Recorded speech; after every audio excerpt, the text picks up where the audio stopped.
Em 28 de junho é celebrado o Dia Internacional do Orgulho LGBTQIA+. A data foi escolhida em homenagem à Revolução de Stonewall, que foi um movimento de pessoas LGBTQIA+, que pediam por direitos iguais a todos, independente do gênero ou orientação sexual. A revolução aconteceu em 1969 em Nova York, mas até hoje pessoas LGBTQIA+, sofrem discriminação em todo o mundo. Para esclarecer um pouco mais sobre as siglas, convidamos influenciadores LGBTQIA+, para explicar um pouco mais sobre o movimento e as suas vivências. Oi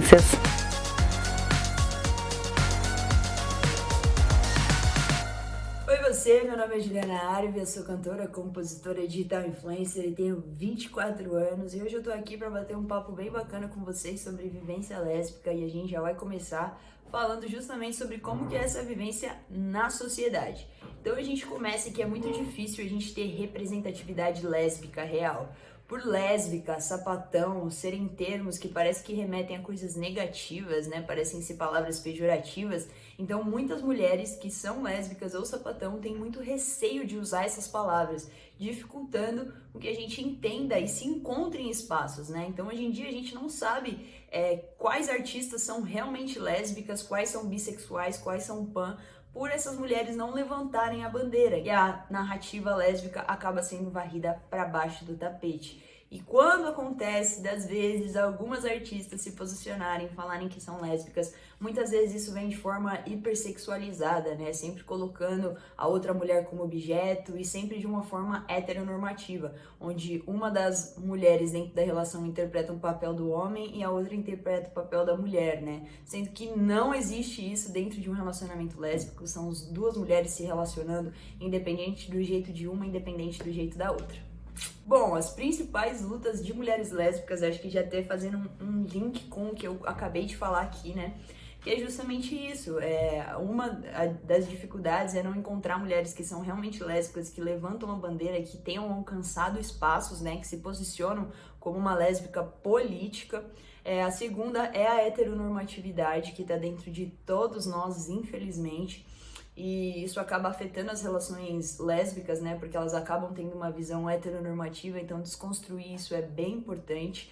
Em terceiro lugar, a hipersexualização que é feita em cima dos nossos relacionamentos. Então, muitas vezes a gente tá só trocando afeto e acaba vindo algum homem hétero, cis babaca, achando que a gente tá fazendo aquilo pra mostrar pra eles por conta da visão que o pornô coloca a gente. Nunca é as duas mulheres se relacionando, é sempre as duas mulheres se relacionando para um cara. Lembrei aqui de uma importante também, que é o fato das pessoas confundirem a gente com um homem. Isso é muito chato, ou acharem que a gente esquece homem porque a gente não tá performando a feminilidade que foi imposta para nós. Isso acontece até fora da bolha lésbica, porque tem o estereótipo da lésbica, né? E as pessoas que às vezes estão dentro desses estereótipos, mas não são lésbicas, acabam sendo lidas como lésbicas, e mulheres que estão fora desses estereótipos e são lésbicas acabam tendo a sua sexualidade questionada por não estar dentro desse padrão de sapatão. Eu sei que é muito normal a gente se sentir fora da caixa, a gente questionar a nossa sapatonice,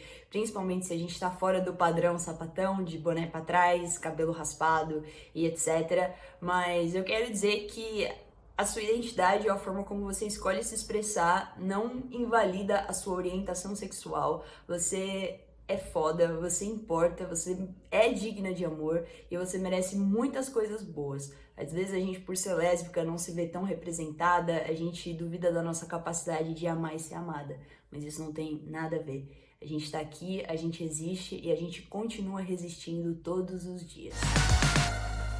E aí galera, eu sou o João Luiz e eu tô aqui a convite do estado de Minas, nesse mês do orgulho LGBTQIA+, para poder responder algumas perguntas para vocês, então vamos nessa. Se a gente for pegar um dado hoje, que é um fato, que o Brasil é o país que mais mata pessoas LGBTQIA+, a gente não tá falando de uma vivência onde a gente pode livremente circular pelo espaço público de uma forma onde o nosso corpo vai estar seguro. Então, se a gente for pensar sobre vivência, sobre experiência, a gente também tem que falar muito sobre atenção, sobre segurança pública, sobre um compromisso que a sociedade precisa assumir para a gente combater a LGBTfobia. Então, é muito interessante quando a gente fala sobre estereótipos, porque A gente tem que ser estereótipos de que a gente tá sempre animado, de que a gente tá sempre feliz, de que a gente tem que estar sempre sorrindo, mas na verdade a gente também tem as nossas histórias, as nossas tristezas, fraquezas, a gente trabalha, a gente tem família, então eu acho que o estereótipo é justamente a gente quebrar essa ideia de que a gente precisa ser sempre do mesmo jeito, de que a gente tá sempre ligado a uma coisa atrelada à promiscuidade ou alguma coisa não séria, mas a gente também faz as nossas coisas, tem a nossa vida. Então, se atentem a isso, por favor.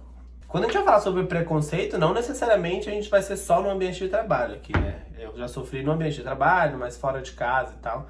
Mas estritamente sobre ambientes de trabalho, já tive situações, por exemplo, das pessoas acharem que eu tava lá pra fazer alguma coisa na escola, foi numa escola inclusive, tipo, que não era dar aula.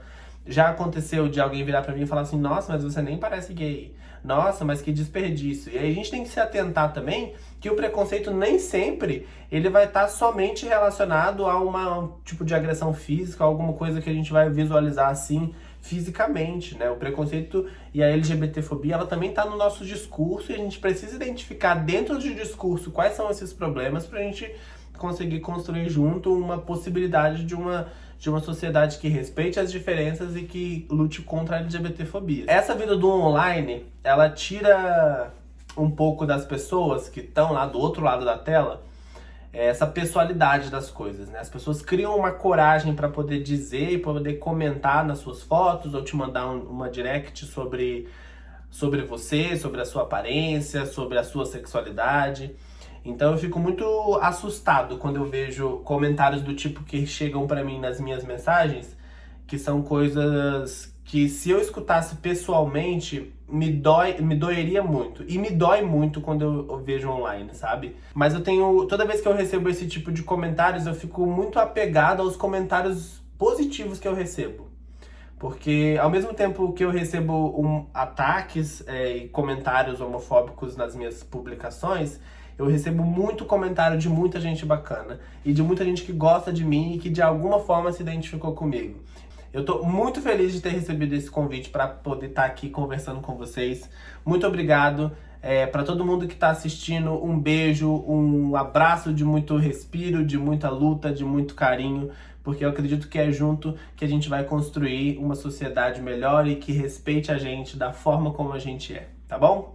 Oi, eu sou a Maria Freitas, sou escritora bissexual e eu vim conversar um pouquinho com vocês sobre bissexualidade. Bora lá? Oi, pessoal, eu sou Clara Alves, eu sou escritora, autora do livro Conectadas, que é um romance LGBT da editora Seguinte, e eu sou uma mulher cis bissexual. Na minha concepção, a bissexualidade é gostar de todos os gêneros.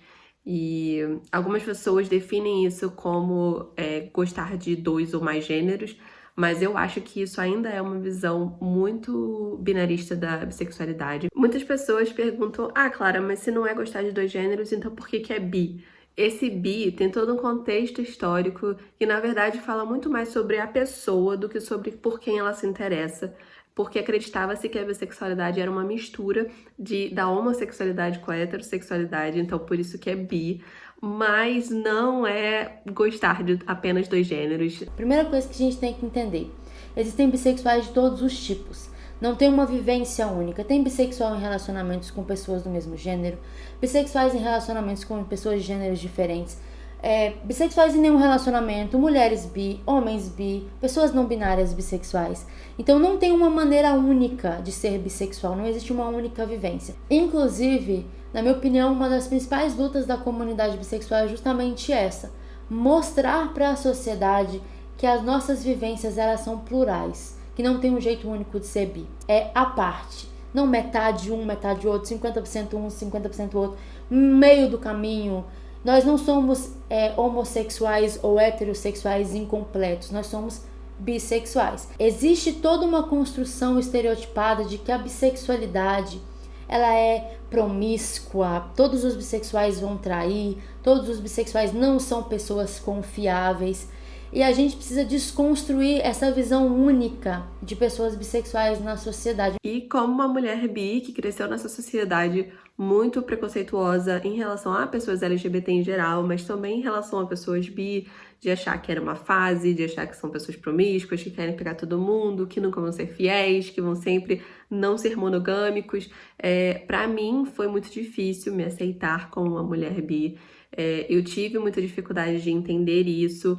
Eu apaguei isso por muito tempo. Eu namorei com um homem por 6 anos, então mesmo tendo esses questionamentos, tendo dúvidas sobre a minha sexualidade, eu fui empurrando isso para baixo do tapete porque eu sabia que ia ser uma coisa complicada para mim, para entender, de explicar para outras pessoas e de principalmente estar dentro da comunidade, porque ainda existe muito preconceito dentro da comunidade LGBT de achar que a bissexualidade é uma fase. Eu ouço muitas pessoas falarem disso, falar que todo mundo é bi antes de se descobrir homo ou hétero, e não é exatamente isso, sabe? A bissexualidade é também uma sexualidade válida. Que os nossos relacionamentos não sejam lidos automaticamente como héteros, como gays ou como lésbicos.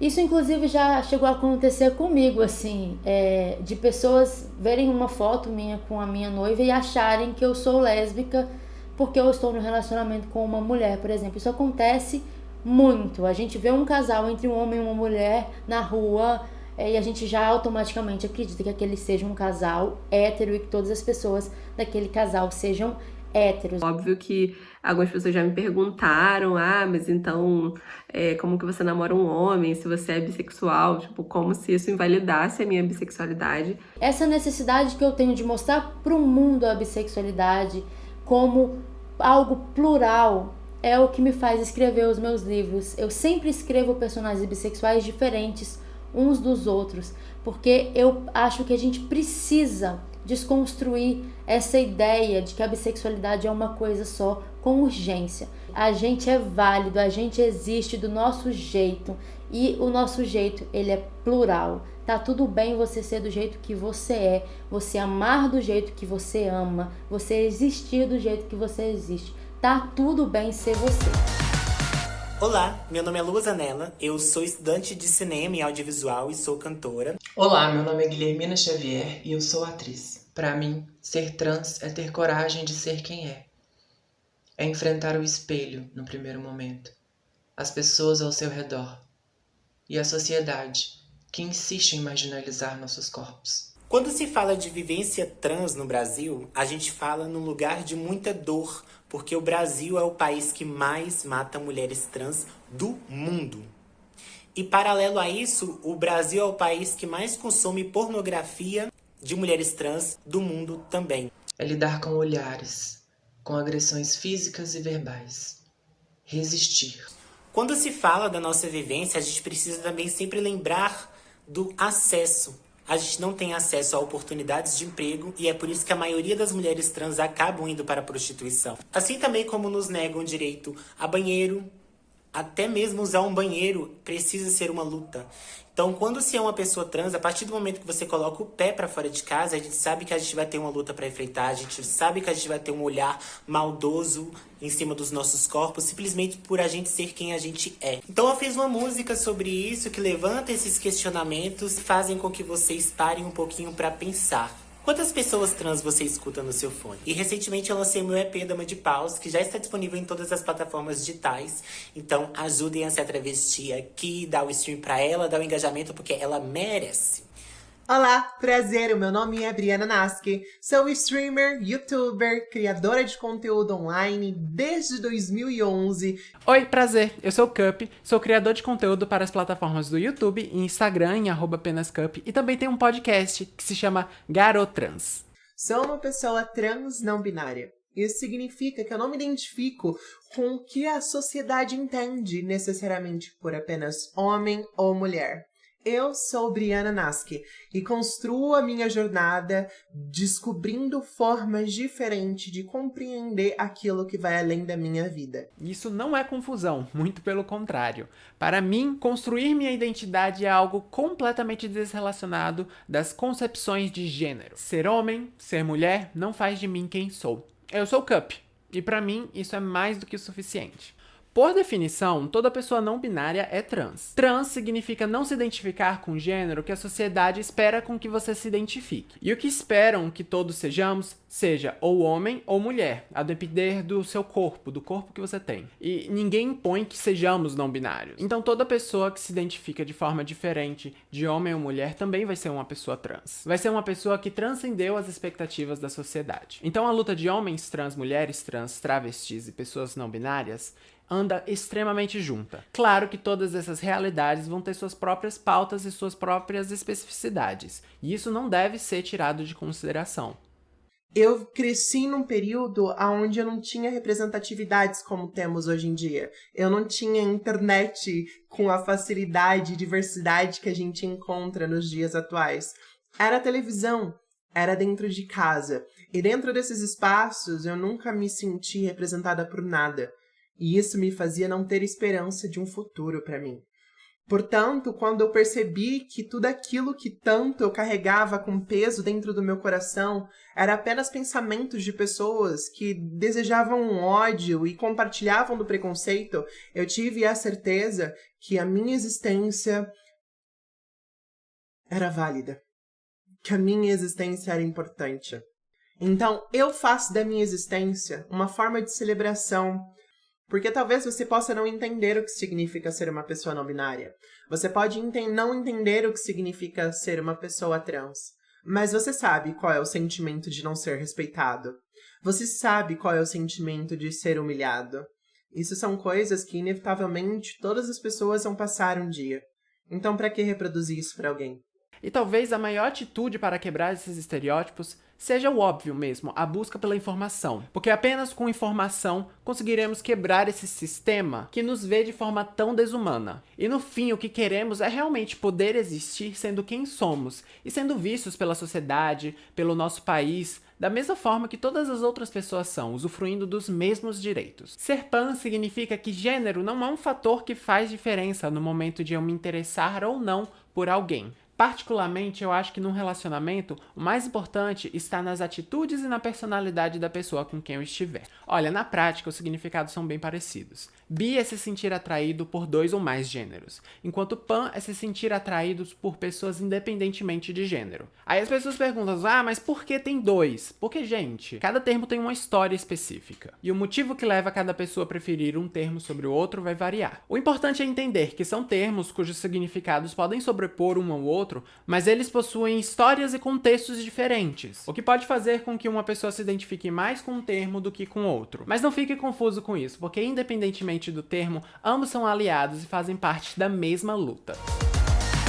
Olá, sou Moni Porto, advogada, ativista intersexo e membro consultiva da ABRAE, Associação Brasileira de Pessoas Intersexo. O significado do intersexo é que são corpos que possuem características de macho e de fêmea. Podem ter genitália ambígua, ou as 2 genitálias, ou não. Pode ser uma questão só cromossômica ou gonodal.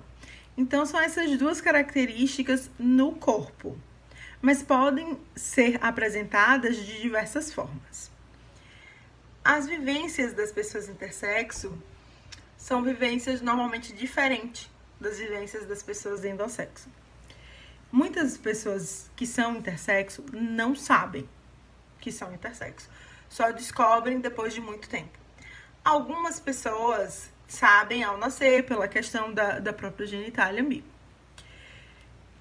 Muitas vezes, essas crianças, elas passam por cirurgias, né, mutilatórias por causa dos médicos, sendo que essas cirurgias são autorizadas pela resolução do Conselho Federal de Medicina.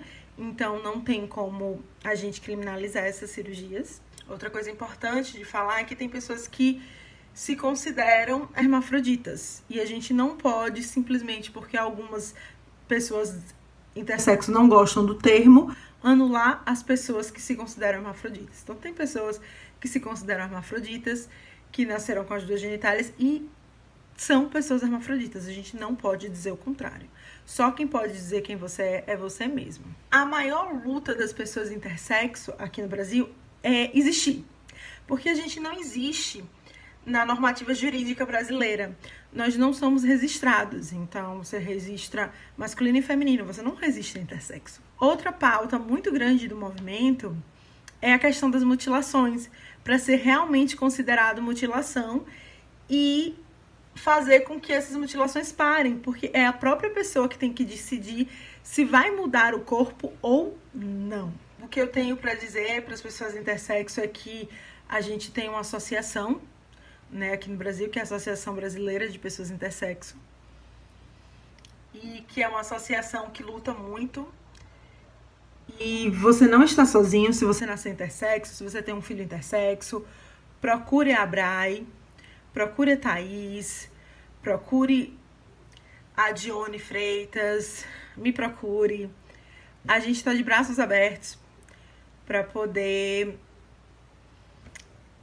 ajudar com qualquer problema, seja de saúde ou seja psicológico. A gente faz um trabalho muito grande, muito bonito. Então você não está sozinho. Existem mais pessoas intersexo que pessoas ruivas no mundo. Então não se sinta só. Olá, Estado de Minas. Obrigado pelo convite. Eu sou o Vitor Hugo, para quem não me conhece, psicólogo e mestre em saúde pública e também ex-participante do Big Brother Brasil 20. Assexual é aquela pessoa que sente pouca ou não sente nenhuma atração sexual. O que isso significa? Significa que nós podemos nos apaixonar? Sim, podemos. Nós podemos ter relações sexuais? Sim, podemos. Mas nem sempre todo mundo tem essa vontade. Quando as pessoas não têm essa vontade nem de se relacionar e nem de fazerem relações sexuais, essas pessoas são aromânticas. Quando essas pessoas têm quando os assexuais, né, têm a vontade de se relacionar amorosamente, mas não necessariamente sexualmente, são pessoas homoromânticas, se elas têm interesse de ficar com pessoas do mesmo sexo, heteroromânticas, se tem interesse de se relacionar com pessoas do sexo oposto, birromânticas, se for pelos dois sexos, panromântica e por aí vai. O mais importante de tudo é a gente ter na nossa cabeça de que se a pessoa assexual está se relacionando com outra pessoa, ela não deixou de ser assexual. O romance, ele faz parte da assexualidade. É por isso que a gente tem essas classificações. Para quem não sabe, os assexuais são chamados de ACEs, A-C-E-S. O que significa isso? É um termo em inglês que significa que os assexuais são como se fossem os as do baralho, né? A carta diferenciada. A gente tem uma outra maneira de amar, um jeito de amar bem diferente, como diria Pablo Vittar. Dentro disso, a luta assexual, ela vem em relação ao validação, do comportamento assexual dentro da sociedade. Então, não pergunte coisas constrangedoras a pessoas assexuais. Pelo contrário, inclua ela, valorize aquilo que ela tem para dizer, a experiência dela é importante, assim como a sua. Quando falamos nas siglas da comunidade, não sempre colocamos um mais no final, ou seja, LGBTQIA+. Isso porque a comunidade é como uma sombrinha que engloba várias sexualidades e gêneros. Como existem mais siglas, o mais no final é uma forma de respeito e representatividade. No dia 28 de junho e sempre é muito importante espalhar amor e respeitar as pluralidades do mundo. Como diz Lady Gaga no hino da comunidade, não importa se você é hétero, bi, lésbica ou gay, você está no caminho certo, pois você nasceu desse jeito. Beijos e até a próxima!